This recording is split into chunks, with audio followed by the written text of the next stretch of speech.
जय राधा माधव कुंज बिहारी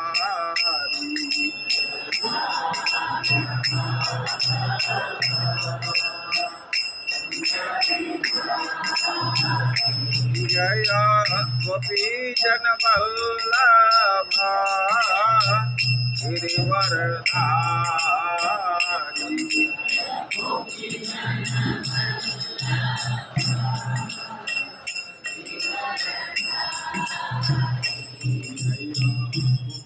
जन वल्लभ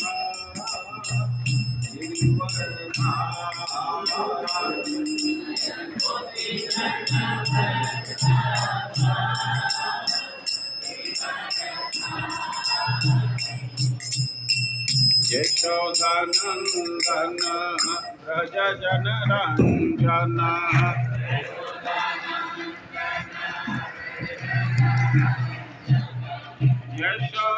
यशोदानंदन व्रज जन रंजन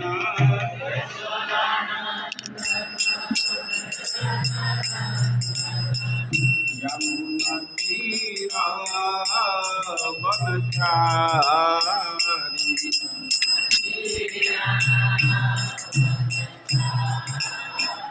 यमुना तीरा वनचारी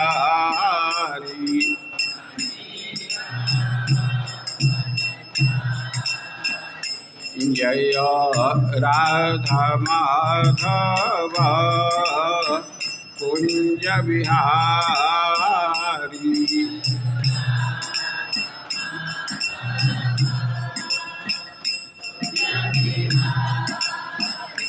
जय गोपी जन वल्लभ गिरिवरधारी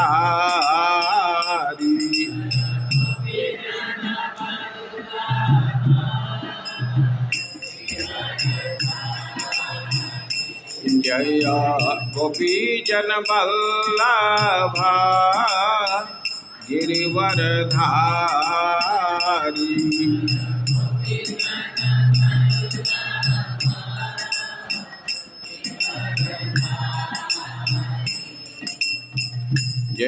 यशोदानंदन व्रज जन रंजन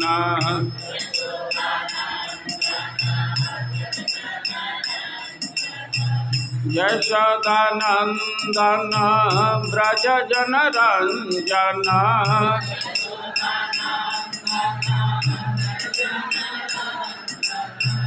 यमुना तीरा वनचारी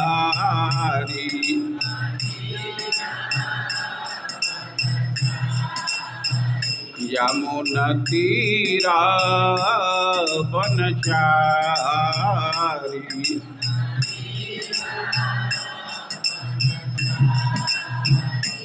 जय राधा माधव कुंज बिहारी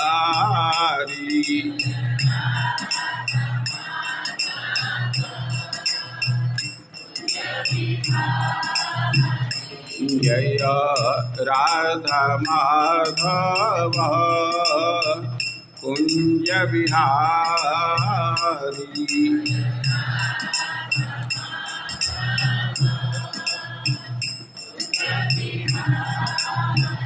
जय गोपी जन वल्लभ गिरिवरधारी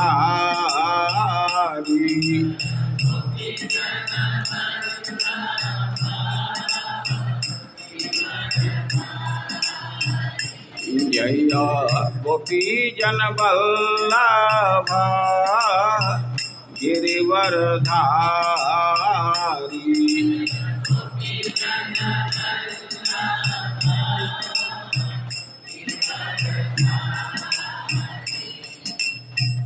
यशोदानंदन व्रज जन रंजन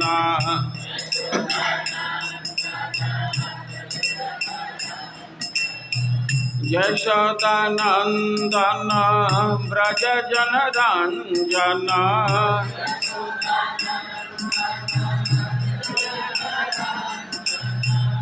जामुन तीरा बनचारी।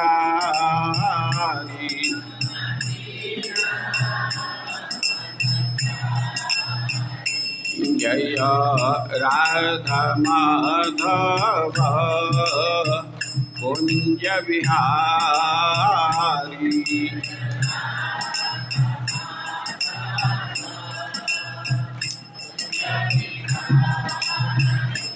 हरे कृष्ण कृष्ण कृष्ण हरे हरे, हरे राम राम राम हरे हरे।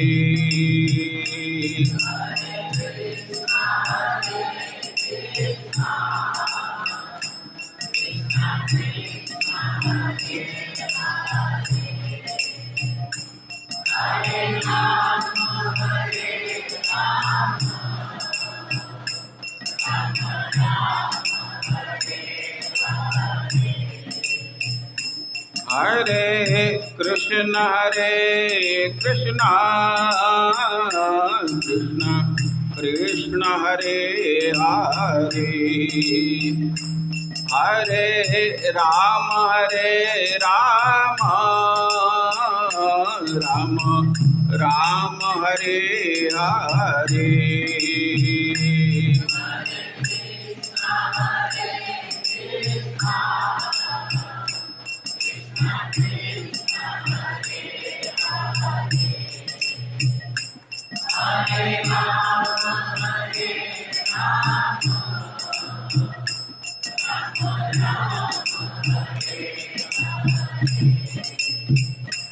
हरे कृष्ण कृष्ण कृष्ण हरे हरे, हरे राम राम राम हरे हरे।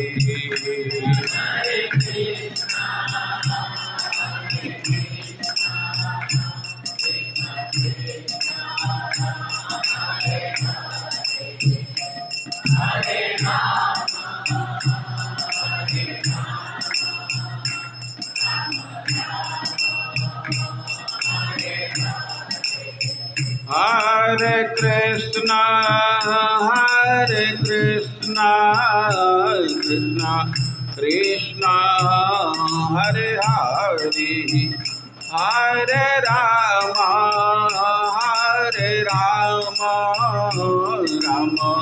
राम हरे हरे।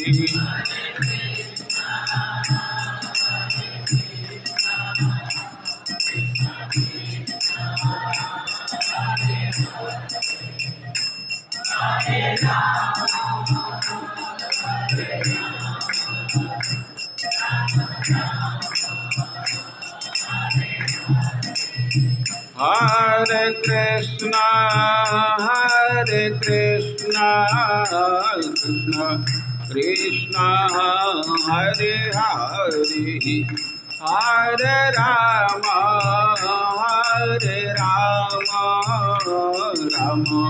राम हरे हरे।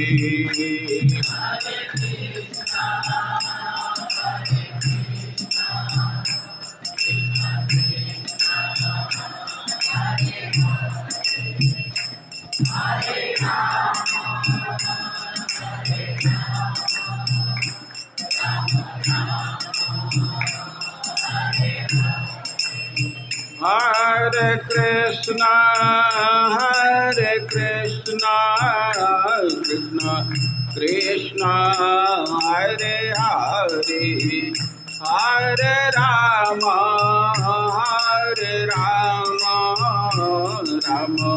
राम हरे हरे।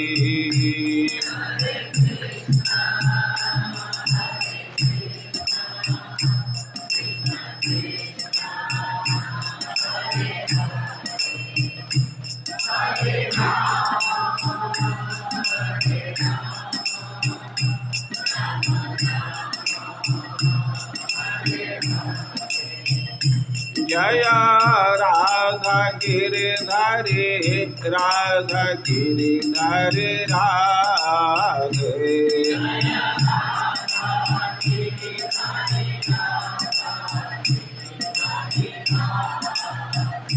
जय जगन्नाथ जय जगन्नाथ जगन्नाथ जय जगन्नाथ।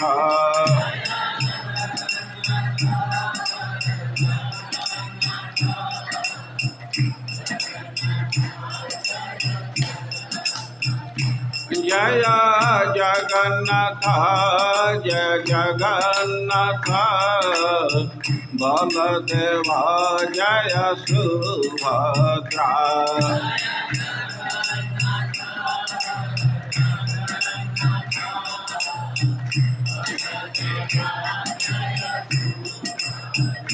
जय राधा श्याम सुंदर राधा श्याम सुंदर राधे।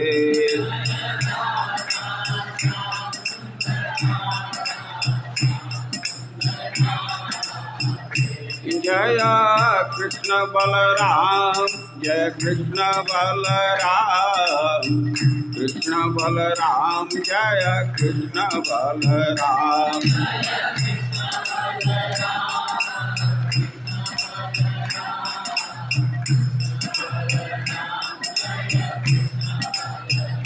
जय गौरनिताय जय गौरनिताय गौरनिताय जय गौरनिताय।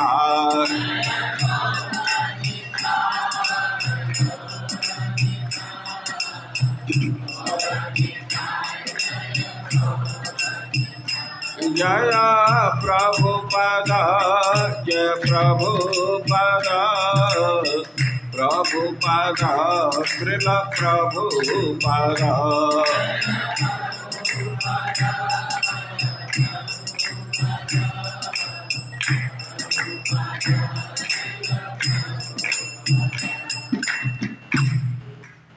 जय ओम विष्णुपाद परमहंस परिव्राजकाचार्य अष्टोत्तर श्री श्रीमद् एशी भक्ति वेदांत स्वामी श्रील प्रभुपाद की। इस्कान संस्थापकाचार्य जगत गुरु श्रील प्रभुपाद की। अनंत कोटि वैष्णव वृंद की। नामाचार्य श्रील हरिदास ठाकुर की। श्री कृष्ण चैतन्य प्रभु नित्यानंद श्री अद्वैत गदाधर श्रीवासदि गौर भक्त वृंद की। श्री श्री राधा कृष्ण गोप गोपीनाथ श्याम कुंड राधा कुंड गिरी गोवर्धन की। श्री वृंदावन धाम के श्री मथुरा धाम के मायापुर नवदीप धाम के जगन्नाथपुरी धाम के श्री श्री कृष्ण बलराम के श्री श्री राधा श्याम सुंदर के श्री श्री जगन्नाथ बलदेव सुभद्रा के श्री श्री राधा गिरधारी जी के श्री श्री निताई गौर सुंदर के समवेत भक्त वृंद के श्री श्री गुरु एवं गौरांग की। चैतन्य चरितामृत प्रभुपाद जी का दास।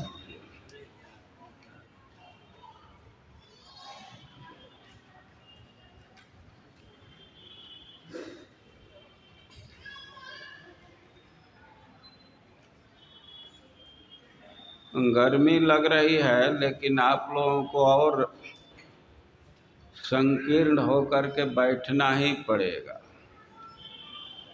अभी न भी बैठेंगे तो 10 मिनट में कोई आपको हटाएगा ही कि आगे बढ़ो आगे बढ़ो। अभी से थोड़ा आगे हो जाना चाहिए जितना संभव हो। जो पहले आए हैं उनका प्रथम अधिकार है सुखपूर्वक बैठने का। जो पीछे आएंगे जहाँ जगह मिले वहाँ बैठे।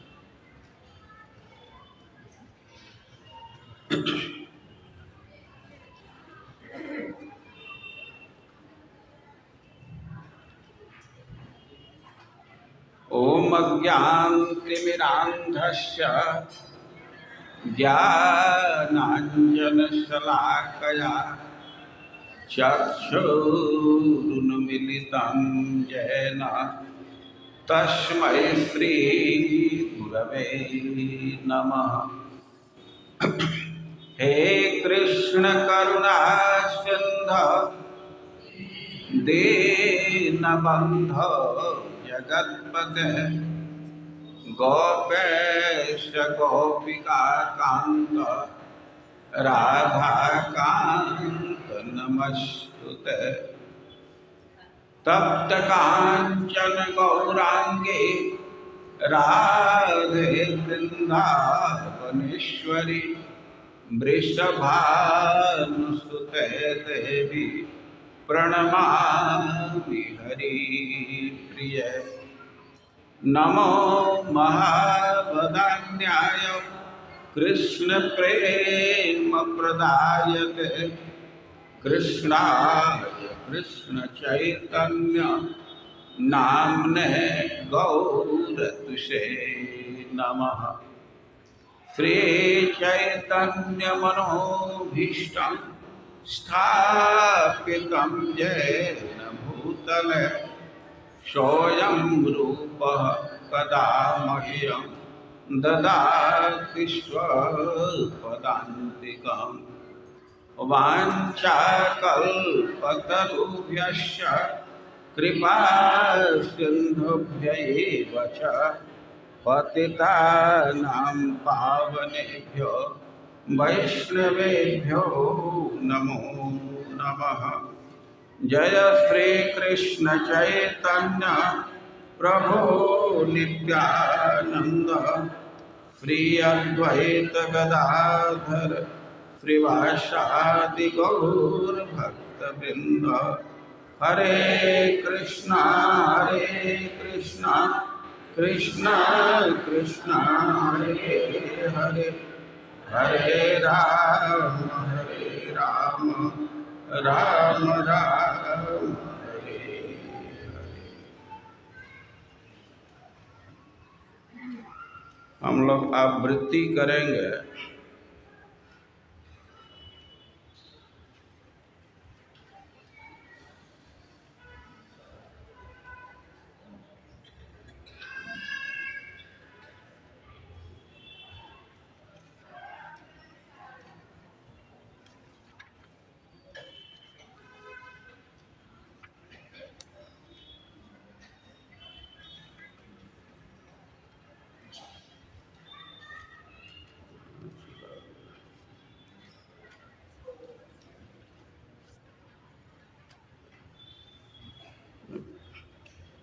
इस पुस्तक में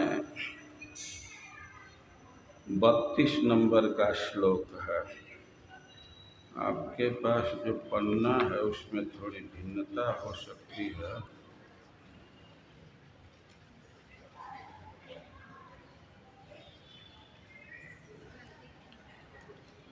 उसमें 29 के बाद 3 लिखा हुआ है।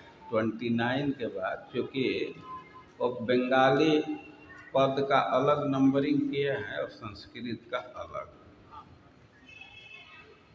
और आपके पन्ना में 3 नंबर का श्लोक है। 29 के बाद 3 आया।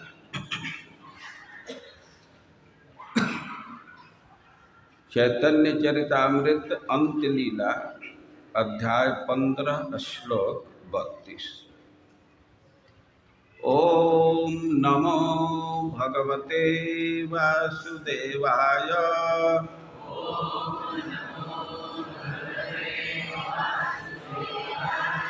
ओम नमो भगवते वासुदेवाय।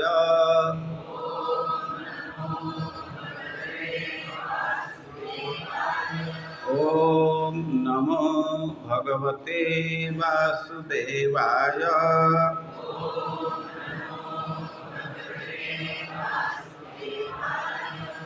च्युत प्रियाल पनस असन कोविदार जम्बू अर्क बिल्व बगुल आम्र कदम नीपः ये अन्य परार्थ भव का यमुना उपकूलः यमुनोपकूलः संसन्तु कृष्ण पदवीं रहित आत्मनां न रहित आत्मनां न च्युत प्रियालपन शासन को विदार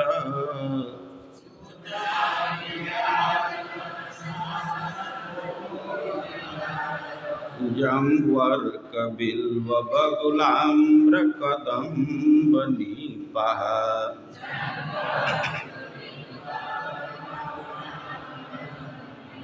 ये ने परार्थ भव का यमुनोपकूलः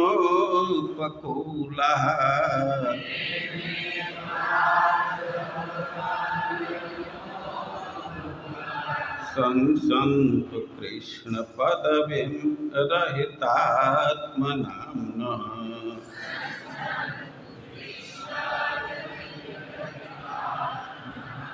च्युतं प्रियालपन शासन को विदार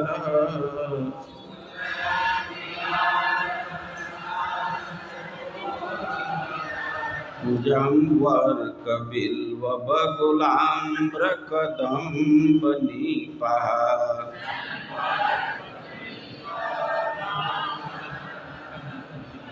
ये ने परार्थ भव का यमुनोपकूलः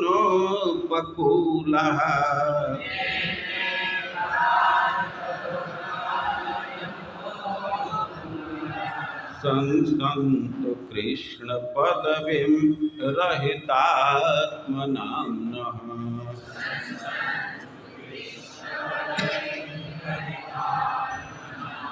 च्युत प्रियालपन शासन को विदार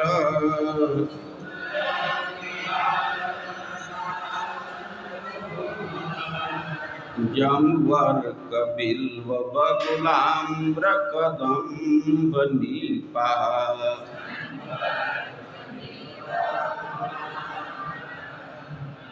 ये ने परार्थ भव का यमुनोपकूलः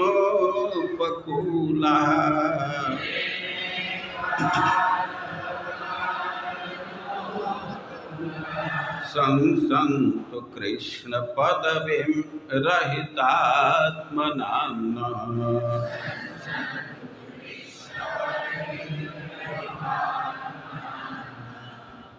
आगे के श्लोक भी बोले कच्चित् तुलसी कल्याणी गोविंद चरण प्रिय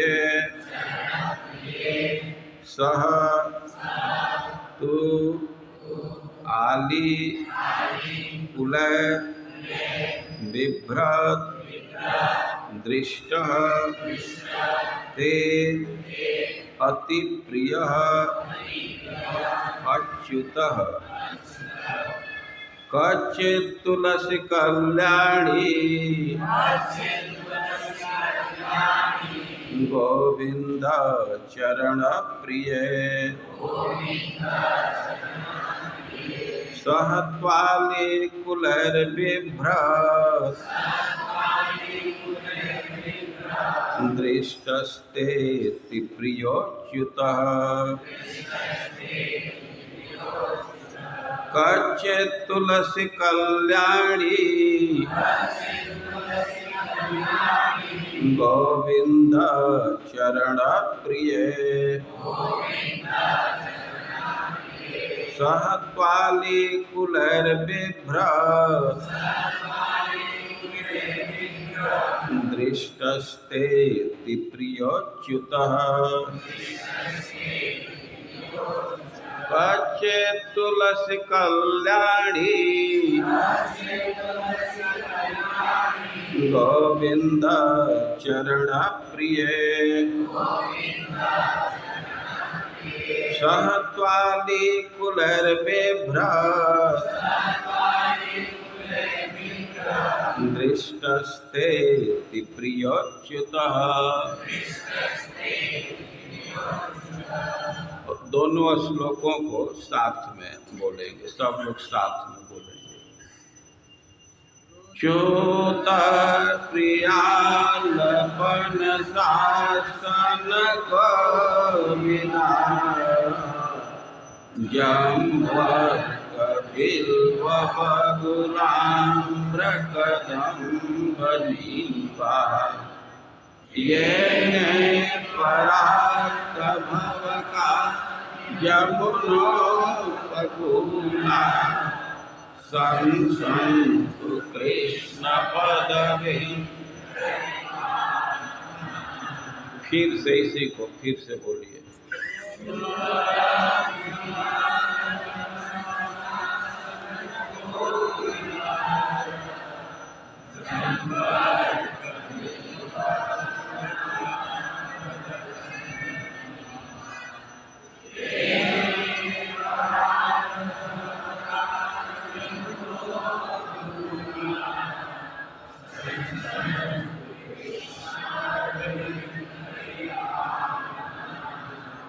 एक बार फिर से।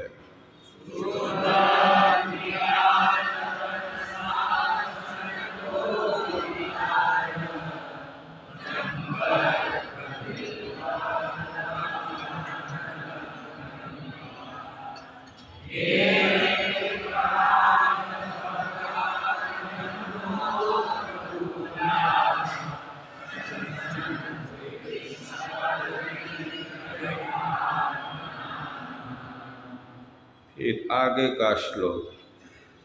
कच्चित् तुलसी कल्याणी गोविंद चरण प्रिय सहत्वादि कुलैर्बिभ्र।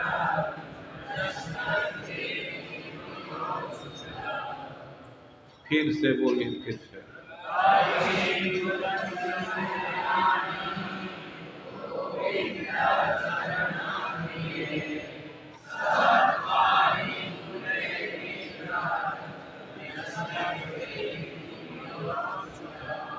फिर से।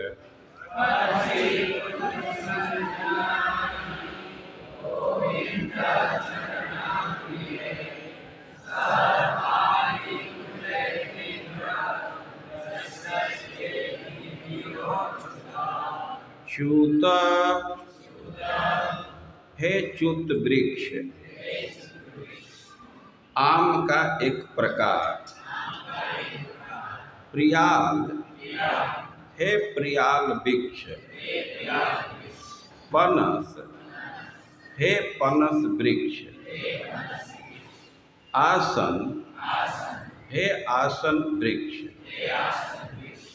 कोविदार है कोविदार वृक्ष। जम्बू है जम्बू वृक्ष। अर्क है अर्क वृक्ष। बिल्व है बेल फल के वृक्ष। बगुल है बगुल वृक्ष। आम्र है आम वृक्ष। कदम्ब है कदम्ब वृक्ष। नीपा है नीप वृक्ष। ये जो अन्य अन्य पर अर्थ भव का अन्यों के लिए अत्यंत लाभदायी यमुना उपकूल, यमुना के तट पर संसंतो कृपया कहो कृष्ण पदवे। कृष्ण कहाँ गए? रहित आत्मना, जो अपना मन खो चुकी हैं, न हमें अनुवाद श्रील प्रभुपाद के द्वारा। गोपियों ने कहा, हे च्युत वृक्ष, प्रियाल, पनस, आसन तथा कोविदार वृक्षों, हे जम्बू वृक्ष, हे अर्क वृक्ष, हे बेल, बबूल तथा आम, हे कदम, हे नीम तथा अन्यों का कल्याण करने वाले यमुना तट पर खड़े अन्य वृक्षों, कृपा करके हमें बता दो कि कृष्ण कहाँ गए।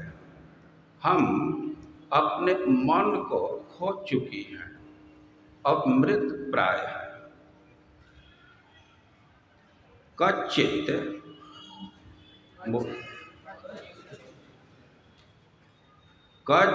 तुलसी कल्याणी गोविंद चरण प्रिय, सहत्वाली कुलैर्बिभ्र दृष्टस्ते प्रियोच्युतः।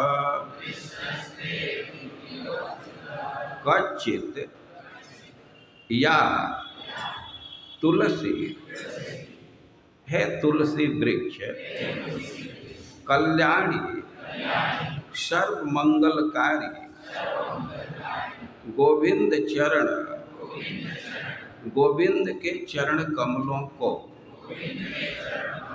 प्रिय, अत्यंत प्रिय, सह, साथ, त्वा, तुमने, अली कुलही, भौरों के झुंड से, विभ्र युक्त, दृष्ट देखा हुआ, ते तुमने, अति प्रिय, अत्यंत प्रिय, अच्युत भगवान कृष्ण। अनुवाद श्रील प्रभुपाद के द्वारा। हे सर्व मंगल तुलसी वृक्ष, तुम गोविंद के चरण कमलों को अत्यंत प्रिय हो और वे तुम्हें अत्यंत प्रिय हैं। क्या तुमने अपने पत्रों की माला पहने और भंवरों के झुंड से घिरे कृष्ण को यहाँ जाते हुए देखा है? जगत गुरु श्रील प्रभुपाद की।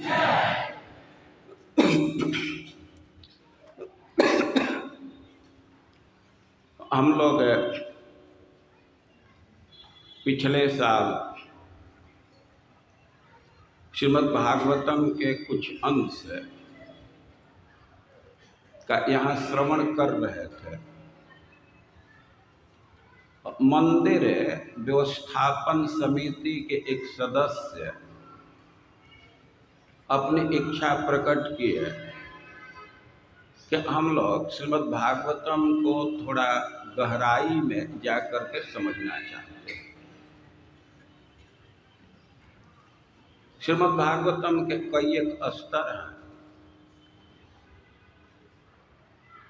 उनका यह प्रस्ताव था, हमको बहुत गहराई में ज्ञान है नहीं, लेकिन श्रील प्रभुपाद जी लिखे हैं कि Chaitanya Charitamrita is the critical study of Shrimad Bhagavat.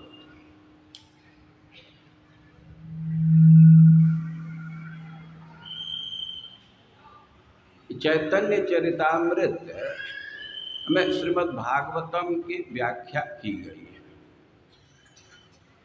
है। ये समीक्षात्मक अध्ययन है। तो चैतन्य महाप्रभु कई एक श्लोकों का अर्थ अपने मुख से किए हैं। तो हमारे विचार में आया कि ऐसे अंश को प्रस्तुत किया जाए जिसमें चैतन्य महाप्रभु ही श्रीमद् भागवतम की व्याख्या की है। अब ये गहराई है या जो है नापने वाले नापते रहे। तो मैं इसी बात को ध्यान में रख करके चैतन्य चरितामृत के 15वें अध्याय का चयन किया।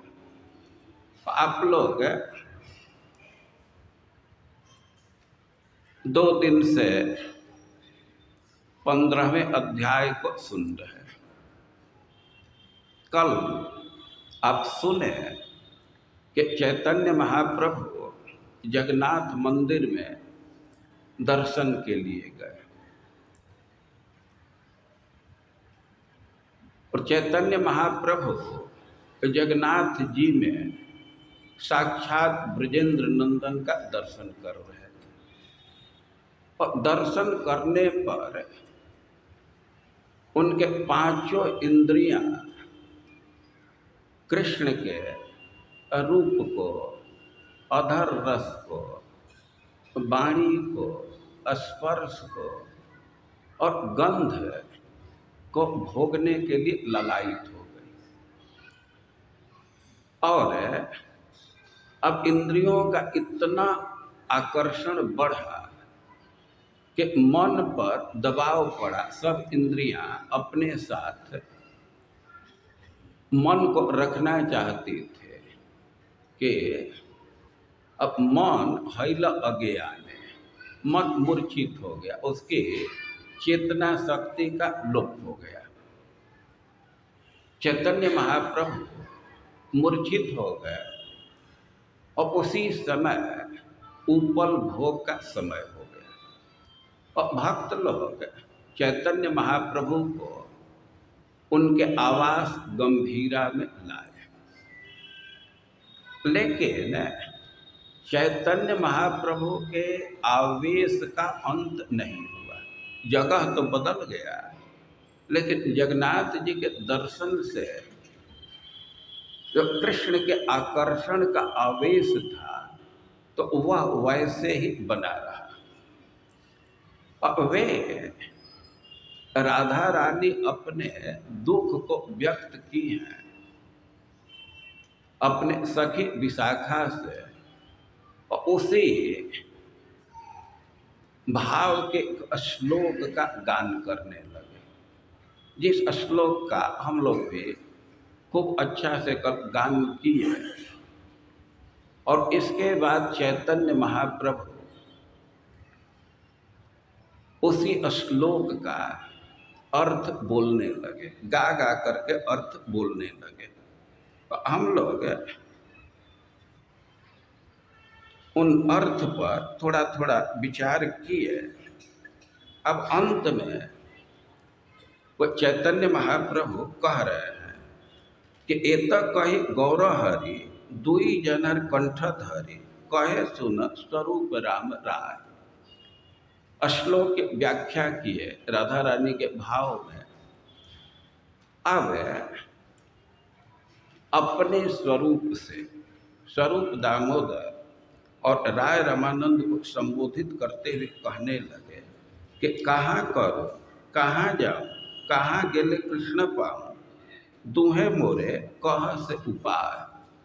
वे पूछ रहे हैं कि कहाँ हम जाएं, क्या करें, किस स्थान पर जाने से कृष्ण की प्राप्ति होगी, यह उपाय बतलाइए। और यही मत गौरव प्रभु प्रतिदिन दिने विलाप करेन स्वरूप रामानंद सने। ग्रंथकार कह रहे हैं कि चैतन्य महाप्रभु के लिए यह एक दिन की बात नहीं है। अब पहले सुन चुके हैं कि अंत के जो 12 वर्ष हैं तो रोज ही ऐसी भावना में ही व्यतीत हुए। तो कह रहे हैं कि एक मत गौरव प्रभु प्रतिदिन दिने विलाप करेन स्वरूप रामानंद सन। रोज का कार्य था। सही दुई जन प्रभु रे करे आश्वासन स्वरूप गाय राय करे श्लोक पठन। स्वरूप दामोदर और राय रामानंद जी चैतन्य महाप्रभु को आश्वासन देते थे और आश्वासन के रूप में स्वरूप दामोदर कुछ पद गाते थे। चंडीदास का पद गाते थे, विद्यापति का पद गाते थे और राय रमानंद जी भी कृष्ण करणामृत का या श्रीमद् भागवतम का श्लोक बोलते थे।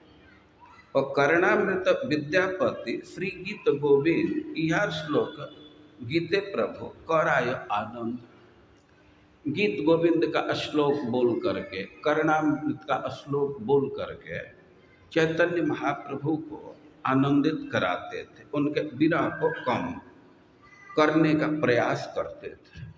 कि रोज का रूटीन है। अब एक दिन के विशेष लीला को प्रस्तुत कर रहे हैं, कह रहे हैं कि एक दिन महाप्रभु समुद्र तीर जाइते पुष्पेर उद्यान तथा देखे न अचंभित। अब एक दिन के लीला का वर्णन कर रहे हैं कि चैतन्य महाप्रभु अपने आवास से गंभीरा से समुद्र के तट के तरफ जा रहे थे और उनके साथ और भी कुछ भक्त थे। वे समुद्र के तरफ जा रहे थे और पुष्पेर उद्यान तथा देखे न अचंभित। वे रास्ते में जा रहे थे और उनको एक पुष्प का उद्यान दिखाई दिया। एक बगीचा पर अचानक ध्यान गया और बगीचा पर ध्यान जाते ही, उधर दृष्टि पड़ते ही वृंदावन भ्रमेतः पसीला धाइया प्रेमा वैसे बुलेता कृष्ण अनवेशिया। और चैतन्य महाप्रभु को लगा कि यह वृंदावन है। उस बगीचा को देखते ही उनको यह लगा कि वृंदावन है। तो कह रहे कि प्रेमा बसते नहीं, तहाँ पसीला धाइया। अब वे दौड़ करके उसी बगीचा में प्रविष्ट हो गए, दौड़ करके घुस गए और प्रेमा में से बोले तहा कृष्ण अन्वेषिया। और वहाँ प्रेम के आवेश में घूमने लगे और वहीं कृष्ण का अन्वेषण करने लगे। उनको लगा कि हम तो वृंदावन में हैं और घूम घूम करके कृष्ण का अन्वेषण कर रहे हैं। रासे राधा लैया कृष्ण अंतर्धान कैला पाछे सखी गण जैसे चाही बेड़ा इला। और जैसे श्री कृष्ण रास लीला के प्रारंभ में गोपियों को छोड़ करके श्रीमती राधा रानी को लेकर के अंतर्हित हो गए और पाछे सखी गण जैसे चाही बेड़ा इया। अब कृष्ण अंतर्हित हो गए तो पीछे से गोपियां घूम घूम करके जैसे कृष्ण का अन्वेषण कर रही हैं। तो से ही भावावेशे प्रभु प्रति तरुलता श्लोक पढ़ी पढ़ी चाहिए बोले यथा तथा। और उसी भाव के आवेश में चैतन्य महाप्रभु श्लोक बोलते हुए और इधर उधर घूम घूम करके कृष्ण का अन्वेषण कर रहे हैं, कृष्ण के विषय में पूछ रहे हैं। और चैतन्य महाप्रभु गोपियों के भाव में है। जो लोग कथा को जानते हैं तो इन सब बातों को सहज रूप से समझ जाते हैं, लेकिन जिनको कथा का ज्ञान नहीं है तो उनको थोड़ी सी कठिनाई होगी। आप कृष्ण के रास लीला के विषय में सुनते रहते हैं। अब रास लीला का संक्षिप्त विवरण दिया जाए तो समझना चाहिए कि कृष्ण बहुत दिन से इच्छुक थे कि गोपियों के साथ रास नृत्य किया जाए। रास नृत्य के लिए बहुत समय की आवश्यकता होती है। जब एक नायक अनेक नायिकाओं के साथ अनेक ताल तरंग से दीर्घ काल तक नृत्य करता है, उसको रास कहते हैं। भगवान की इच्छा हो रही थी कि गोपियों के साथ रास नृत्य किया जाए। श्री कृष्ण नृत्य के विषय में बहुत दक्ष है, इसी से उनको नटनागर कहा जाता है। नृत्य करने में दो व्यक्ति बहुत दक्ष हैं, भगवान कृष्ण और शिव जी। दोनों नृत्य के लिए प्रसिद्ध हैं, लेकिन दोनों के नृत्य में अंतर है। शिव जी भी नृत्य में बहुत कुशल हैं, लेकिन इनका नृत्य तो बहुत डरावना है। ये भी नृत्य करते हैं, खास करके प्रलय के अंत में इनका परफॉर्मेंस चलता है, लेकिन वे त्रिशूल ले करके नृत्य करते हैं और त्रिशूल में कई एक मुंड को चुभोए रहते हैं। जैसे आप लोग देखे होंगे कि इधर तो फुलौरा बनाने पर दही बड़ा बनाते हैं तो उसके पहले बड़ी बनाते हैं ना, और देखा जाता है कि ठीक से पके तो उसमें कुछ लोहे का नुकीला चीज ठूंसते रहते हैं। और कभी कभी देखा जाता है कि बड़ा है तो एक ही वो पिन में कई एक फुलौरा को ऐसे ठूंस करके और निकाल देते हैं। और शंकर जी नृत्य करते, शिव जी नृत्य करते हैं तो अपने त्रिशूल में कई एक मुंड को पिरो करके रखते हैं। एक त्रिशूल में अनेक मुंड रखे हैं और उसी को ले करके नृत्य करते हैं। और उनका नृत्य बहुत डरावना है, लेकिन श्री कृष्ण बहुत मधुर नृत्य करते हैं। वे तो चलते हैं तो वह भी नृत्य रूप होता है, ठुमुक करके ही प्राय चलते हैं। तो श्री कृष्ण की इच्छा थी, अब भगवान की इच्छा देख करके अनेक रात्रियां एक साथ उपस्थित हो गई। अब रास का उपक्रम पढ़ते हैं तो सुखदेव गोस्वामी वर्णन किए हैं कि भगवान पिता रात्रि शरदोत्फुल्ल मल्लिका अवीक्षरंतु मनश्चक्रे जोग माया मुपाश्रित। भगवान की इच्छा थी तो ताह रात्रि बहुवचन में प्रयोग है कि उन रात्रियों को देखकर, एक रात्रि पर्याप्त नहीं थी तो भगवान के सेवा में अनेक रात्रि, संपूर्ण रात्रियां उपस्थित हो गई। और उसको देख करके कृष्ण रंतु मनश्चक्रे, वे मन बना लिए कि अब गोपियों को रमाना है, उनको सुखी करना है। तो बंसी वादन किए, गोपियों को बुलाने के लिए बंसी बजाए। कृष्ण के बंसी के विषय में ऐसे सामान्य रूप से समझा जाता है कि सर्वश्रुति मनोहर। कृष्ण बंसी बजाते हैं तो सबके कान आकृष्ट हो जाते हैं। लेकिन आज जो बंसी बजा रहे हैं तो वाम दृशा मनोहर, जो ब्रज की गोपियां हैं, ब्रज के सुंदरियां हैं, तो उन्हीं को आकर्षित कर रहे हैं, उन्हीं के लिए बंसी बजा रहे हैं। और एक एक गोपी का नाम लेकर के बुलाए, बंसी बजा रहे हैं, उसी में उनका नाम भी पुकार रहे हैं। अब जो गोपी अपने नाम को सुनी तो थोड़ा भी, तो 2-4 सेकेंड भी विलंब उसके लिए असह्य हो गया।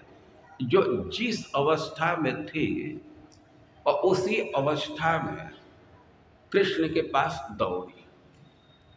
ऐसा वर्णन किया गया है कि जो भोजन कर रही थी तो भोजन को वहीं छोड़ करके, कोई गाय दुहवा रही थी और बछड़ा उधर खूंटा में बांधा हुआ है, तो इतना विलंब नहीं किए कि थोड़ा बछड़े को खोल करके चले।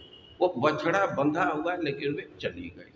कोई कोई गोपी गाय दूही है, तब इतना विलंब नहीं उसको सह्य था कि दूध को घर में रह करके तब चले, दूध वहीं छोड़ करके दोहम हित्वा और वे चल दी।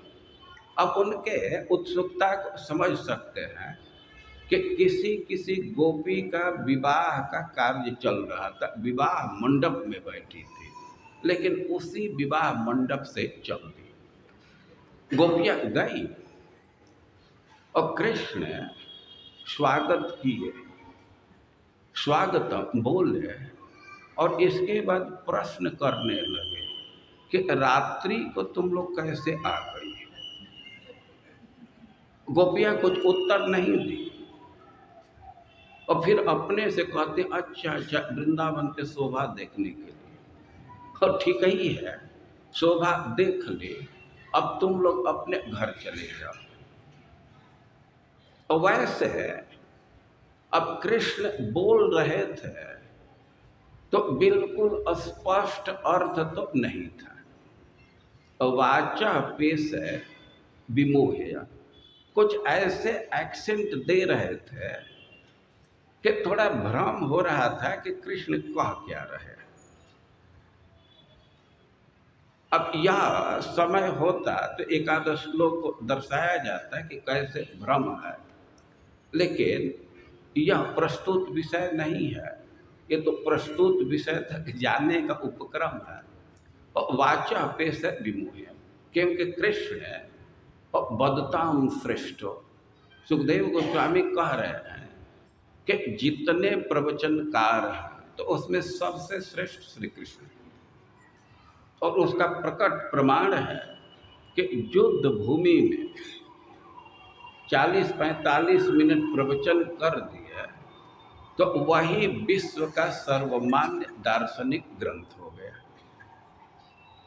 45 मिनट के प्रवचन में इतना बात बोल दी है कि खास करके जो पाश्चात्य जगत के चिंतक हैं तो वो तो कहते हैं कि ना, ये एक आदमी इतना विषय को नहीं बोल सकता, ये कई एक लोग मिल करके बोले होंगे, एक आदमी कहाँ से बोलेगा। और सुखदेव गोस्वामी बदताम श्रेष्ठ, बोलने वालों में सबसे श्रेष्ठ है। और वाचा पेश विमोहया, ऐसे बोल रहे थे कि गोपियों को कुछ कुछ संशय हो जाता था कि कह क्या रहे हैं, लेकिन वे उपदेश देने लगे कि ठीक है, तुम लोग वृंदावन के शोभा के दर्शन के लिए आए तो दर्शन हो गया। और रात्रि में स्त्रियों को वन में नहीं रुकना चाहिए, तुम लोग घर चले जाओ। तुम्हारे जो स्वजन हैं तुम्हारा अन्वेषण कर रहे होंगे तो उनको घबराहट में मत डालो, जल्दी से तुम लोग चल जाओ।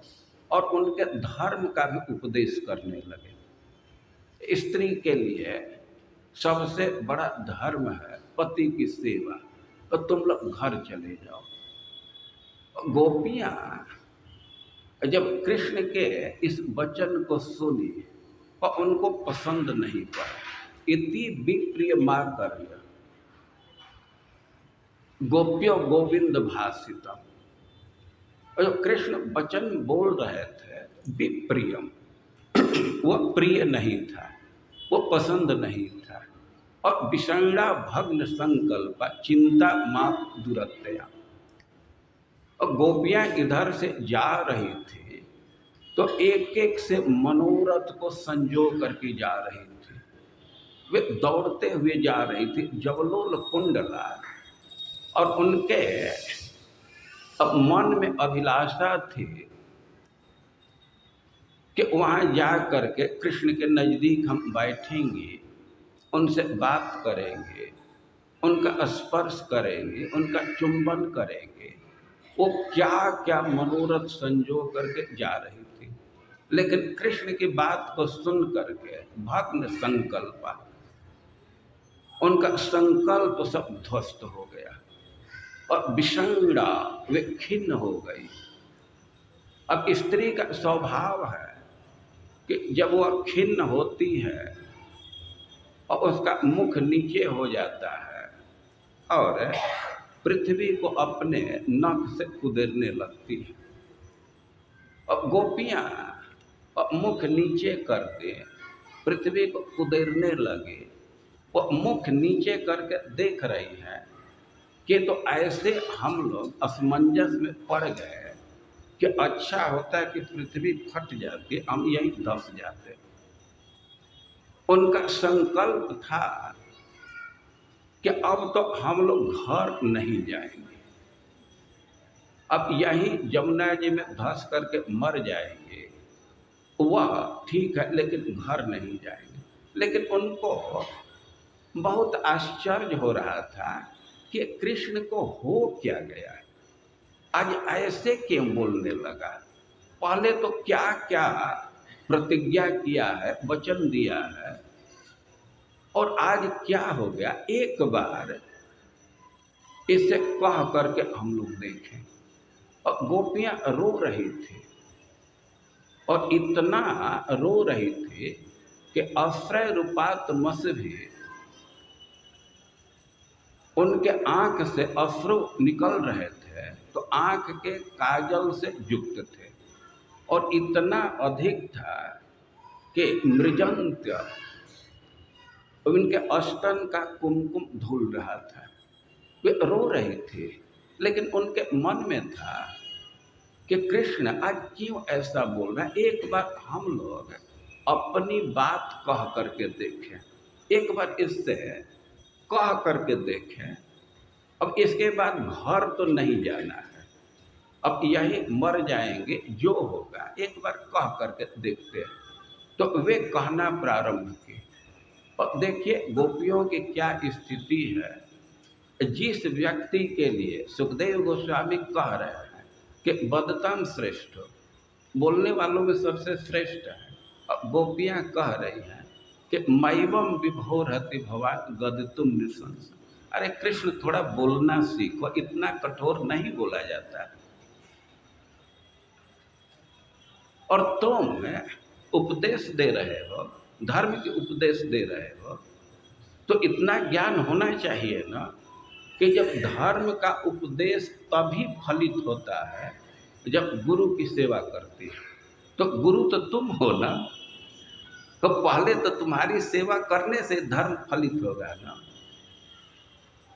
और पति की सेवा की बात कर रहे हो तो पति तो तुम हो, और हमारी स्थिति है कि हम अब घर जा ही नहीं सकते और कुछ कर नहीं सकते, और हमारे हृदय में जो हृदय है, काम जगा है, तो उसका कारण तुम हो। तुम्हारे हंसी को देख करके, तुम्हारे प्रेम भरी चितवन को देख करके हृदयाग्नि जगी है, काम जगा है, तो इसको शांत करना तुम्हारा कर्तव्य है।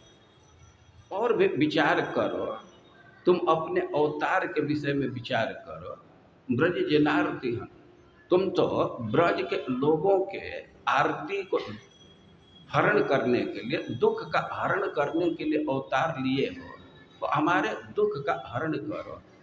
जो गोपियाँ जब अपने पक्ष को रखी तो कृष्ण निरुत्तर हो गए और गोपियों को अंगीकार किए, और गोपियों के साथ खूब श्रृंगारिक व्यवहार करने लगे।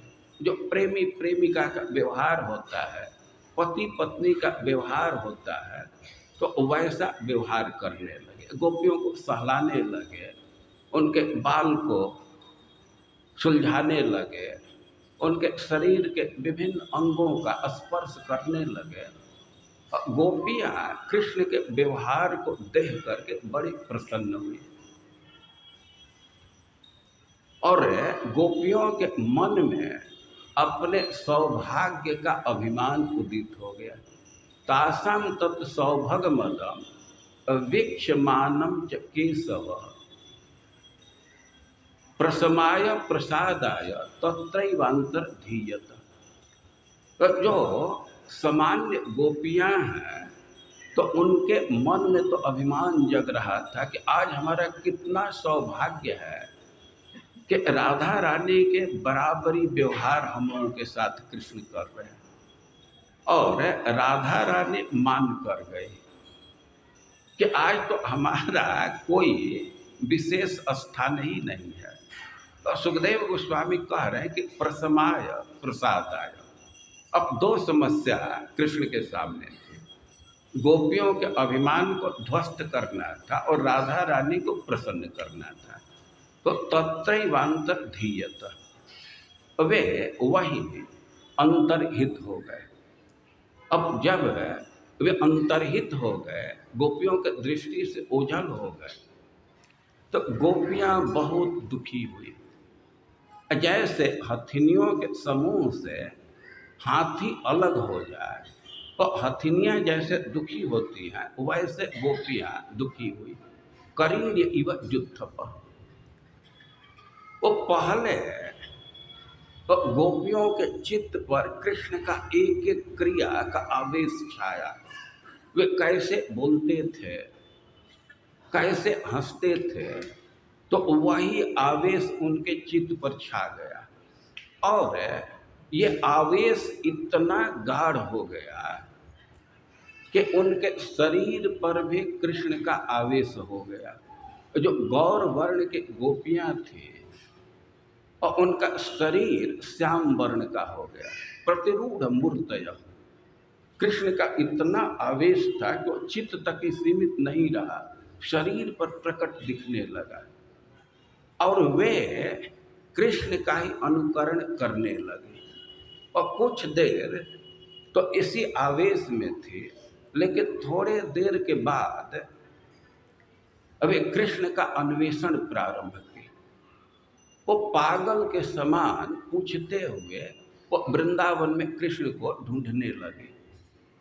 और सबसे पहले वे बड़े बड़े वृक्षों से पूछ रही हैं। जो ऊंचे ऊंचे वृक्ष हैं, जैसे पीपल के वृक्ष, बट वृक्ष, ये देवदार वृक्ष, जो ऊंचे ऊंचे वृक्ष हैं, तो गोपियों की भावना है कि ये तो बहुत ऊंचे हैं, तो बहुत दूर तक इनकी दृष्टि जा रही है, तो ये कृष्ण को देखे होंगे। तो उनसे पूछे, लेकिन कोई प्रत्युत्तर नहीं मिला। गोपियों के मन में विचार आने लगा, ये बड़े हैं लेकिन इनका हृदय उदार नहीं है। और उनको लक्षण भी दिख रहा है कि ये तो खुद मायूस है, इनमें कोई फूल नहीं दिख रहा है, और इनका फल भी तो बड़ा छोटा छोटा होता है, तो उदार व्यक्ति नहीं है। और ये इतने बड़े हैं कि हम लोगों को छोटा समझ रहे हैं, तो इसलिए उत्तर नहीं दे रहे। तो ऐसे वे कृष्ण के विषय में पूछ रहे हैं। जब वे और आगे बढ़े और यमुना जी के तट पर गए, तो वहाँ वृक्ष कुछ दिख रहे हैं, तो उनके फल बड़े बड़े हैं। तो उन फल के वृक्षों से पूछने लगे, एक एक को संबोधित करके। तो चैतन्य महाप्रभु के विषय में कह रहे हैं कि चैतन्य महाप्रभु समुद्र के तरफ जा रहे थे और अचानक एक उद्यान देखा, तो दौड़ करके उसी में घुस गए। और वे अब गोपियों के आवेश में हैं। गोपियां जैसे वृंदावन में कृष्ण का अन्वेषण कर रही हैं, तो वैसे ही चैतन्य महाप्रभु भी एक एक वृक्ष से पूछ पूछ करके और वे अन्वेषण करने लगे। और वृंदावन भ्रमेतः वसील धाइला प्रेमावेशे बुलेतः कृष्ण अन्वेषिया, रासे राधा लैया कृष्ण अंतर्धान कैला, पाछे सखी गण जैसे चाहे बेड़ा इला, सही भावावेशे प्रभु प्रति तरुलता, श्लोक पढ़ी पढ़ी बोले यथा तथा। और गोपियों के भाव में है चैतन्य महाप्रभु, और श्लोक बोल करके वो इधर उधर घूम रहे हैं और पूछ रहे हैं।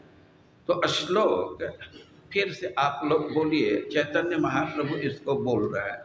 चोता प्रियालपन शासन को विदार, जम्बर बिल्व बगुलाम्र कदम्ब नीपा, ये ने परार्थ भव का जमुनोपकूला, संसंत कृष्ण पदवीं रहितात्मना। और एक एक वृक्ष को संबोधित कर रहा है। च्यूत आम के वृक्ष को कहते हैं, लेकिन आप श्लोक में देखेंगे कि फिर से एक बार आम्र का नाम आया है, बगुलाम्र। तो ये आम की दो जातियां हैं, अवंतर भेद है, थोड़ा थोड़ा भेद है। और प्रियाल, प्रियाल बड़ा स्वादिष्ट फल देता है। और आप लोग कभी कभी खीर में डालने के लिए चिरौंजी का उपयोग करते होंगे। बादाम डालते हैं, काजू डालते हैं, और चिरौंजी भी डालते हैं ना। चिरौंजी इसी फल से प्राप्त होता है। प्रियाल का फल है, तो ऊपर भी उसका गूदा चमड़ा स्वादिष्ट होता है, और उसका एक अंठली होता है, और अंठली के नीचे ये क्या मैं कह रहा था, चिरौंजी होता है। आप लोग जैसे आम देखते हैं ना, तो आम का चमड़ा हटा करके गूदा खाते हैं, इसके बाद अंठली बचता है, और अंठली को तोड़ेंगे तो फिर उसमें एक बीज निकलता है। तो वैसे ही प्रियाल का फल होता है, और ऊपर स्वादिष्ट अंश होता है, फिर बिया होता है, बीज होता है, और बीज के नीचे ये चिरौंजी होता है। और पनस कटहल को कहते हैं, जम्बो जामुन है, बिल्व बेल फल है। तो ऐसे कई एक फल, कई एक वृक्ष को संबोधित कर रहे हैं। कदम्ब और नीप दोनों कदम्ब की ही जाति है। तो एक एक वृक्ष का नाम ले करके उनको संबोधित करके और उनके गुण को बोल रहे हैं। कह रहे हैं कि इनका तो नाम लिया, ये अन्य और भी जो वृक्ष हैं वो परार्थ भव का जमुनोपकूला, वो वृक्षों की प्रशंसा कर रही है कि आप लोगों का जन्म ही दूसरे के उपकार के लिए हुआ है।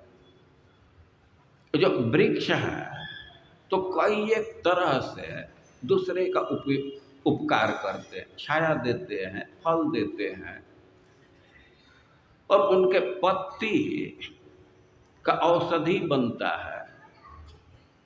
कई एक वृक्ष है तो उनके पत्ते को उबाल करके उसका तो वाष्प लेने से कई एक रोग ठीक हो जाता है। वो उनके चमड़ा जो है उसको भी दवा के रूप में उपयोग किया जाता है, और उनके लकड़ी को जला करके वो राख का भी उपयोग किया जाता है। ऐसे वृक्ष जीवित अवस्था में है फिर भी दूसरे का कल्याण करते रहते हैं, और वृक्ष सूख जाते हैं तो लकड़ी भी भोजन बनाने के काम में और काम में आते हैं। कह रहे हैं कि परार्थ भव का आप लोगों का जन्म तो दूसरे के उपयोग के लिए हुआ है, दूसरे का ही प्रयोजन सिद्ध करते हैं। वृक्ष का जीवन परोपकार के लिए, और भगवान ने वृक्षों को दिखा करके अपने सखाओं को बतलाए हैं कि इनका जीवन सफल हुआ है। जब दूसरे का उपकार करते हैं तभी जीवन की सफलता है। केवल स्वार्थ में पड़े रहते हैं तो यह जीवन की सफलता नहीं है। एतावन प्रभोरर्थ यह दीन परिपालन, दीनहीन व्यक्ति का उपकार किया जाए तो यही सामर्थ्य का असली फल है। शिव जी भी बोले हैं। तो गोपियाँ वृक्ष को संबोधित कर रही हैं और कह रहे हैं कि परार्थ भव का आपका जन्म दूसरे के उपकार के लिए हुआ है और जमनोपकूला है। आप लोग तीर्थवासी हैं, जमुना जैसे पवित्र नदी के तट पर आपका निवास है, तो आप पवित्र आत्मा हैं, तो आप हमारी सहायता जरूर करेंगे। हम बहुत भारी कठिनाई में हैं। रहितात्म नाम, हमारा मन ही हमसे चुरा लिया गया है। हम तो चेतनाहीन हो रही हैं, हम बड़े दुखी हैं, बहुत अभाव में हैं।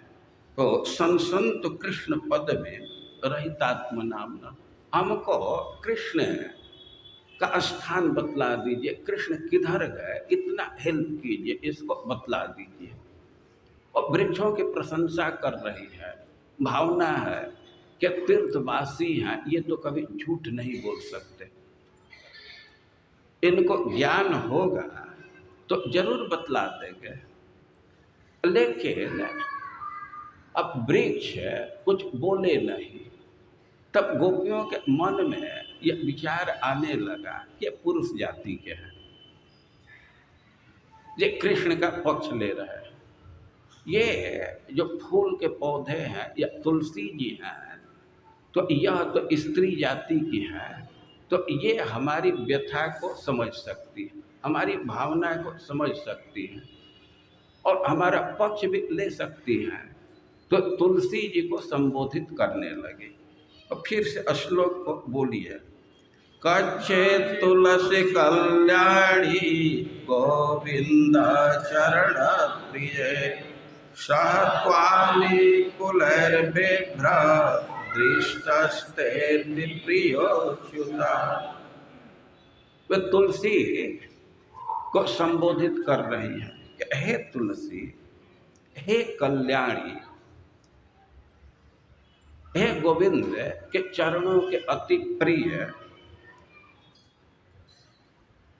तुमको कृष्ण भौरों के साथ धारण करते हैं, तो तुम कृष्ण को बहुत प्रिय हो, तो क्या तुम कृष्ण को देखी, कृष्ण का दर्शन तुमको मिला, तो उसको हमको बतलाओ। तो तुलसी जी से वे पूछ रही हैं। कच्चित तुलसी कल्याणी, संबोधित कर रही कल्याणी। कल्याणी का अर्थ है कि जिस कल्याण से संपन्न है, जिसके पास धन है, धन से युक्त है, तो उसको क्या कहेंगे? धनी। धनी कहने का क्या मतलब हुआ कि उसके पास धन है। तो कल्याणी कहने का तो एक अर्थ होगा कि जो मंगलमय है, जिसको कृष्ण अपने गले में धारण कर रहे हैं, जिसका कृष्ण के चरण से अतिशय प्रियत्व का संबंध है, तो वह बहुत भारी कल्याणी है, कल्याण उसका हो रहा है। तो इस अर्थ में कल्याणी संबोधित कर रही है। यह दूसरा अर्थ होगा कि कल्याणी, कल्याण करने वाली। कल्याणी मतलब कल्याण करने वाली। और तुलसी जी बहुत प्रकार से समाज का कल्याण करती है। तुलसी जी के विषय में ऐसा शास्त्रों में वर्णन है कि तुलसी जी का सेवन करने से बड़े बड़े रोग ठीक हो जाते हैं। कोई भूत प्रेत की समस्या है और वह ठीक हो जाता है। किसी प्रकार का कोई पाप है वह खत्म हो जाता है। और सबसे बड़ी बात है कि कृष्ण के प्रेम की प्राप्ति हो जाती है। सब प्रकार के आरोग्य, धन धान्य को प्रदान करती है और अंततः कृष्ण के भक्ति को, कृष्ण के प्रेम को देने वाली। तो इस अर्थ में वे संबोधित कर रही कि हे कल्याणी और गोविंद चरण प्रिय। ये बहुत विशिष्ट शब्द है, गोविंद चरण प्रिय। अब इसका अर्थ करेंगे, जो गोविंद के चरण को बहुत प्रिय है। भगवान के चरण में तुलसी डालते हैं तो भगवान बहुत प्रसन्न होते हैं। तुलसी जी बहुत प्रिय है। या चरणौ प्रियम, और तुलसी जी को भगवान के चरण बहुत प्रिय है। दोनों अर्थ होगा। भगवान के चरण तुलसी जी को बहुत प्रिय है, या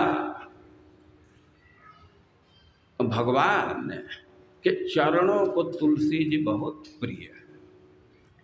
या इसका सीधा अर्थ है कि गोविंद चरण प्रिय, जो गोविंद को प्रिय है। तो ये चरण कहाँ से आ गया? सम्मान के अर्थ में। जैसे यह कोई वाक्य बोले कि आचार्य चरण प्रवचन कर रहे हैं, तो इसका क्या अर्थ हुआ?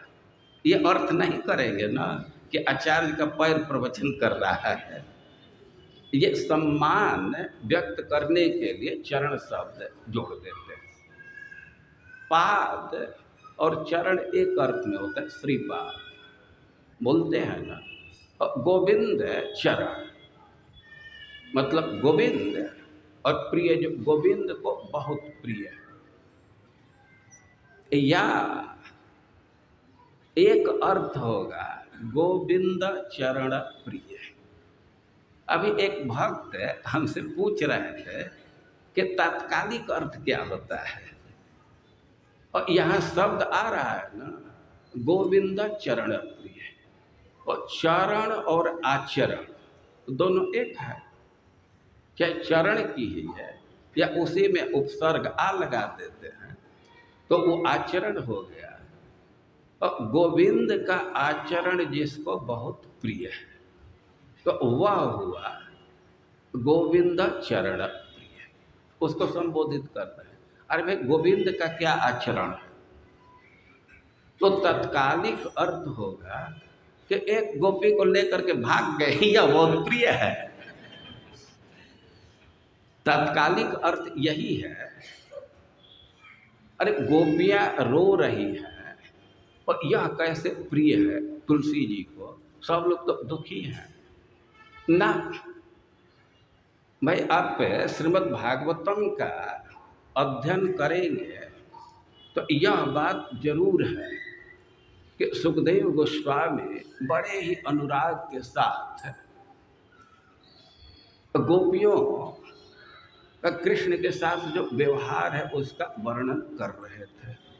लेकिन जब यह बोले कि तत्रैवांतर्धीयत, और वही गोपियों को त्याग करके अंतर्हित हो गए, तब गोपियों के भावना से भावित होने से सुखदेव गोस्वामी को इतना कष्ट हुआ कि वही कथा को रोक दिए। अरे वर्णन कर रहे हैं तो कोई अध्याय समापन का वहाँ कोई अवसर नहीं था, लेकिन गोपियों के भावना से प्रभावित थे और गोपियों को छोड़ करके कृष्ण बाहर चले गए। और गोपियों के भाव से इतना प्रभावित हुए, गोपियों के भाव में इतना दुखी हुए, वे कथा करना ही रोक दिए। लेकिन थोड़े देर के बाद उनके मन में विचार आया, अरे गोपियों में जो सबसे श्रेष्ठ है उसके तो साथ है ना। तो वे फिर कथा प्रारंभ कर दिए, और फिर वो कथा को आगे बढ़ाने लगे। और राधा रानी के साथ जो कृष्ण गए हैं, और सुखदेव गोस्वामी को इससे प्रसन्नता है। और सुखदेव गोस्वामी को नहीं, जो ब्रज के गोपियां विलाप कर रही हैं तो उनके विलाप के भाव को भी समझना चाहिए। और वे जो बहुत दुखी हैं और कृष्ण उनको त्याग करके चले गए हैं, राधा रानी के साथ चले गए हैं, तो इस बात से दुखी नहीं है कि हमको छोड़ करके अकेले राधा रानी को ले करके चले गए। तो क्यों दुखी है? दुखी होने का एक भाव है, खास करके जो स्वपक्षा गोपी हैं उनके विषय में यह सिद्धांत है कि गोपियाँ बहुत दुखी हो रही हैं कि केवल राधा रानी के साथ है, इतना सुंदर अवसर है और हम लोग सेवा से वंचित हैं। हमको भी थोड़ा सेवा का अवसर मिलता तो हम प्रसन्न होते। भगवान जब निकुंज में विलास करते हैं और गोपियों की इच्छा होती है कि कुछ प्रसाद मिल जाए, दर्शन तो उनको प्रकट नहीं होता है। वे जो निकुंज में छिद्र है, झरोखा है, उससे थोड़ा थोड़ा देख पाती है। जो मंजरियाँ हैं तो उनका वहाँ प्रवेश है, सेवा करने के लिए वहाँ चली जाती है। जो बहुत छोटे लोग हैं तो उन पर प्रतिबंध कम रहता है। अब गजेंद्र का वर्णन पढ़ते हैं, जब गजेंद्र जिस वन में जाते थे तो जो सिंह है, बाघ है, हाथी है, तो वो तो भाग जाते थे। यदगंध मात्रेण, थोड़ा सा पता चलता कि इस वन में आए हैं और उस वन को ही छोड़ करके वो भाग जाते थे। लेकिन वहीं जो लम्हा है, सियार है, खरगोश, वो लोग आनंद से विचरण करते, तो उनको कोई भय नहीं था। हम लोगों के संस्था में कभी कभी मीटिंग होता है, बड़े बड़े पदाधिकारी उसमें बैठते हैं, तो सामान्य लोगों को उसमें नहीं रहने दिया जाता है। अब वे क्या डिस्कशन हो रहा है उसको नहीं सुन सकते। जैसे जो संन्यास कैंडिडेट हैं, अब उनके विषय में डिविजनल काउंसिल में या नेशनल काउंसिल में बातचीत चल रही है, तो जो अधिकारी हैं वही सुनते हैं, सामान्य व्यक्ति नहीं सुन सकता। लेकिन कुछ जो नए भक्त हैं, पीला कपड़ा वाले हैं, तो वो पानी पिलाने के लिए या जूस देने के लिए जाते हैं, तो वो सब डिस्कशन भी सुनते हैं, उन पर कोई रोक नहीं है। और जो निभृत निकुंज के लीला है तो उसका दर्शन बहुत दुर्लभ है। सेवा के लिए लोग ललायित रहते हैं और चाहते हैं कि कुछ प्रसाद मिल जाए। बड़े बड़े जो लोग हैं तो वे स्पृहा व्यक्त किए हैं कि मार्जनी श्याम, हम झाड़ू बन जाए कि उस प्रसाद का स्पर्श हमको मिल जाए। आप इस बात को समझ सकते हैं, जैसे मंदिर में चंदन यात्रा होती है, भगवान के शरीर में चंदन का लेप करते हैं, तो भक्तों की इच्छा रहती है कि थोड़ा सा चंदन प्रसाद हमको मिल जाए। कितने भक्त ललायित रहते हैं। तो वैसे ही जब भगवान के निभृत निकुंज में लीला चलती है प्रिया प्रियतम की, तो भक्तों की लालसा होती है, गोपियों की लालसा होती है कि हमको दर्शन नहीं मिला, सेवा का अवसर नहीं मिला, तो कम से कम कुछ प्रसाद मिल जाए। तो बड़े बड़े लोग स्पृहा व्यक्त किए हैं कि मार्जनी श्याम, अब झाड़ू लगाने वाली या झाड़ू हो जाए कि कम से कम कुछ पान का अंश गिरा है तो उसका स्पर्श हो जाए, या जो माला है तो उसका कुछ फूल गिरा है, कुछ पंखुड़ी गिरा है, तो वही प्रसाद मिल जाए, ऐसी स्पृहा होती है। लेकिन यमुना जी का सौभाग्य है कि उस प्रसाद को भगवान अपने से यमुना जी को अर्पित कर देते हैं। निकुंज के बाद स्नान के लिए जाते हैं, जल विहार के लिए जाते हैं, तो सबसे पहले माला को यमुना जी को देते हैं। इसी से चैतन्य महाप्रभु बोले पर प्रेम पात्री। तो हम यहाँ यह कह रहे थे कि गोविंद चरण प्रिय, तुलसी जी का ये जो गोविंद का आचरण है कि एक गोपी को लेकर के चली गई है, तो यह उनको बड़ा प्रिय है। एक अर्थ यह हुआ। और कह रहे हैं कि सहत्वादि कुलर बिभ्रत दृष्टस्ते प्रियोच्युत, अति प्रिय। और तुलसी जी कृष्ण को अतिशय प्रिय है। अति प्रिय का अर्थ है कि अतिक्रमण, अतिक्रांत, सबको पार करके, सबसे आगे बढ़ करके जो प्रिय हो तो उसको अति प्रिय कहा जाए। अतिक्रांत, अतिक्रमण जो आप सुनते हैं कि सीमा का अतिक्रमण करके जो प्रिय हो, तो वैसे तुलसी जी प्रिय है, अति प्रिय च्युत या अच्युत अति प्रिय। और ये जो उनका प्रेम संबंध है ये अच्युत है, ये कभी कम नहीं होता है, कभी टूटता नहीं है। अरे भाई कैसे पता चले, क्या लक्षण तुम लोग देख रही हो कि गोविंद के बहुत प्रिय है, अति प्रिय है। तो गोपियां कह रही हैं कि सहत्वाली कुलर बिभ्रत, कृष्ण भौरों के साथ आपको धारण करते हैं। बिभ्रत मतलब धारण करते हैं। और तुलसी जी का माला है और उनके गंध से भौरे मंडराते रहते हैं। वैसे तो कृष्ण के मुख में भी गंध है, लेकिन खास करके जब तुलसी जी को धारण किए हैं तो झुंड के झुंड भौरे मंडराते रहते उधर। तो घों घों घों आवाज करते रहते हैं। तो माइक चालू करके वो लोग चल रहे हैं, गाना बजा रहे हैं, तो उसे डिस्टर्बेंस होता है ना। आप लोग देखते हैं ना, ट्रेन में चलते हैं और कोई मोबाइल का गाना बजाने लगता है तो डिस्टर्बेंस होता है, आदमी उद्विग्न होता है।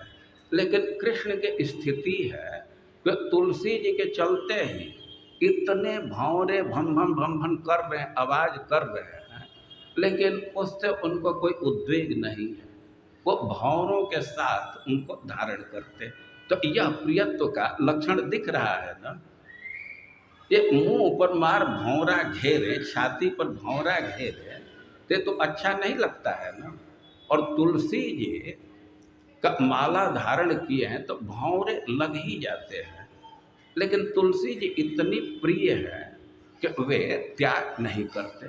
जो कह रहे हैं कि अति प्रियच्युत, अच्युत अति प्रिय है, ये अच्युत को आप अति प्रिय है, तो इतना प्रियता का संबंध है तो अवश्य ही कृष्ण तुम्हारे पास आए होंगे।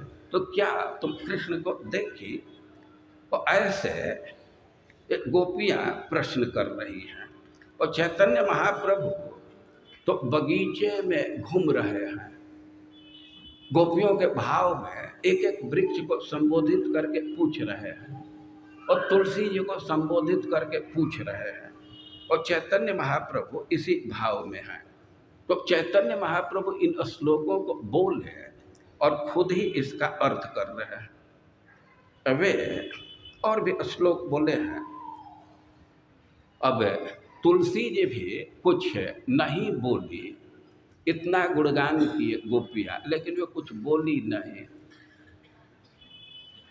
अब गोपियों के मन में भाव आ रहा है कि यह भी तुलसी जी की प्रिया है और इसका भी गर्व बढ़ गया है। तो अपने गर्व के कारण, अति प्रिय होने के कारण तो हम लोगों के बातों पर ध्यान नहीं दे रही है। ये गोपियों के मन में यह भावना आ रही है कि कृष्ण हम लोगों का त्याग कर दिए और इसको सदा अपने गले में धारण करते हैं। तो ये अंतर करने वाला कारक क्या है? तो उनके मन में विचार आ रहा है कि तुलसी जी में तो बहुत गंध है, इतना गंध है कि भौरे हमेशा साथ में लगे रहते हैं। और लगता है कि कृष्ण को गंध बहुत प्रिय है और हम लोगों का त्याग इसी से कर दिए कि हम लोगों में तो तुलसी जैसा गंध नहीं है। ये भक्ति के चलते दैन्य का भाव आ रहा है। सच्चाई यह है कि जो गोपियों को कृपा मिली है, जो गोपियों को कृपा प्राप्त है, वह गंध वालों को भी नहीं प्राप्त है। उद्धव जी जब गोपियों की भावना को देखे तो गोपियों को नमस्कार करने लगे और उनकी महिमा गान करने लगे। और उसमें कह रहे हैं कि गोपियों को जो कृपा मिला तो श्री जी को एकांत रते नितांत, जो हमेशा सेवा में लगी रहती है, तो उनको भी गोविंद का वह कृपा नहीं मिला है। और नलिन गंध रुचाम कुतन्या, जो स्वर्ग की स्त्रियां हैं तो उनकी कांति भी कमल के समान है, उनका चमक कमल के समान है और उनके शरीर में गंध भी कमल के समान निकलता है, लेकिन उनको भी यह प्रसाद नहीं मिला क्योंकि कृष्ण गोपियों के गले में अपना हाथ डाल करके उनके साथ नृत्य किए। कितना निकट का व्यवहार है, कितना आत्मीयता है, और गोपियों की बराबरी कोई नहीं कर सकता। गंध रुचाम कुतुल्य, गंध भी है और रुचम कांति भी है स्वर्ग के स्त्रियों में, लेकिन उनको ऐसा कृपा प्रसाद नहीं मिला है। लेकिन गोपियों के मन में यह भाव आ रहा है कि कृष्ण हम लोगों का त्याग कर दिए और तुलसी को तो हमेशा धारण करते हैं, तो लगता है कि हम लोगों के शरीर में गंध नहीं है, उसके शरीर में गंध है, तो उसी से प्रभावित हो करके वे उसको धारण करते हैं। लेकिन वे कुछ बोली नहीं। तो उनके मन में विचार आया कि लगता है कि यह डाह रख रही है, और जो दासियां हैं उससे हम लोग पूछे, तो विभिन्न पुष्पों से पूछने लगे। लेकिन पुष्प के जो लता है, विभिन्न पुष्प हैं, तो वे भी नहीं कुछ बोले। तो उनके मन में विचार आ रहा है कि लगता है कि स्वामी के भय से या स्वामिनी के भय से नहीं कुछ बोल रहे, तो दासी हैं तो भय के मारे नहीं कुछ बोल रहे हैं। और चैतन्य महाप्रभु इन श्लोकों का खुद ही अर्थ कर रहे हैं। वे कह रहे हैं कि आम्र पनस पिया जम्बू कोविदार तीर्थवासी सबे कर पर उपकार। आप तीर्थ के निवासी हैं, सदा दूसरे का उपकार करते हैं। कृष्ण तुम्हार यहाँ आइला पाइला दर्शन, क्या कृष्ण आपके पास आए, उनका दर्शन पाए, कृष्णेर उद्देश्य कही राख जीवन। गोपियाँ कह रही हैं, ये चैतन्य महाप्रभु कह रहे हैं कि कृष्ण का कुछ पता बतला दीजिए। हम लोग यह नहीं कह रहे हैं कि वहाँ पहुँचा दीजिए, केवल एड्रेस बतला दीजिए, हम लोग खुद पहुँच जाएंगे और हमारे जीवन की रक्षा कीजिए। दूसरे के उपकार के लिए आपका जीवन है, तो हम लोग तो बहुत भारी संकट में, कृष्ण के अभाव में तो हम मर ही जाएंगे। तो कृष्ण का पता बतला दीजिए, हमारे जीवन की रक्षा कीजिए। उत्तर न पाया पुनः करे अनुमान, यही सब पुरुष जाते कृष्ण सखा रसमान। अब फिर भी कुछ उत्तर नहीं मिल रहा है। गोपियाँ कह रही हैं कि तो कृष्ण के सखा हैं, ये पुरुष जाति के हैं, उनके सखा हैं, तो उन्हीं का पक्ष लेंगे, इसलिए उत्तर नहीं दे रहे हैं। ये के ने कहिब कृष्ण उद्देश्य अमार, ये स्त्री जाति लता अमार सखी प्राय। अब लताओं के तरफ उनका ध्यान जाता है, तो कहें कि स्त्री जाति के हैं और हमारी सखी के समान है। स्त्री ही स्त्री के भावना को समझ सकती है, उसके कष्ट को समझ सकती है, तो अवश्य कहिबे पाइया छे कृष्णेर दर्शने। ये तो अनुमाने पूछे तुलस्यादि गणे। गोपियों की भावना है कि ये हमारी जाति के हैं, तो ये जरूर कृष्ण का एड्रेस बतलाएंगे और इनके सहयोग से हमको कृष्ण का दर्शन हो जाएगा। और इस आशय से वे पूछने लगी तुलसी आदि गण से तुलसी मालती युथी माधवी मलिके तोमार प्रिय कृष्ण आइला तोमार अंतिके। पुष्पों को संबोधित करके, तुलसी जी को संबोधित करके तो कह रहे कि कृष्ण बहुत प्रिय है, तो क्या तुम्हारे नजदीक आए थे, तुमको दर्शन हुआ, तुम ही सब हऊ अमर सखीर समान, कृष्ण दोष कही सब है राखह पराण, तुम लोग तो हमारे सखी के समान हो, तो कृष्ण का एड्रेस बतला करके हमारे प्राण की रक्षा करो। उत्तर न पाया पुनः भावे न अंतरे, यह कृष्ण दासी भय ना कहे अमारे। लेकिन जो लताएं हैं तो वे भी कुछ उत्तर नहीं दे रही हैं। गोपियों के मन में यह विचार आ रहा है कि ये तो दासी हैं, अपने स्वामिनी के भय से कुछ उत्तर नहीं दे रही, और वहाँ भी वे निराश हो जाती हैं। तो अब आगे मृगी का दर्शन होता है, हरिणियों का दर्शन होता है। तो हरिणियों से गोपियाँ जो पूछ रही हैं उसी को चैतन्य महाप्रभु बोल रहे हैं, उन श्लोकों को बोल रहे हैं और उसका अर्थ कर रहे हैं, और जिसको हम लोग कल सुनेंगे। हरे कृष्ण।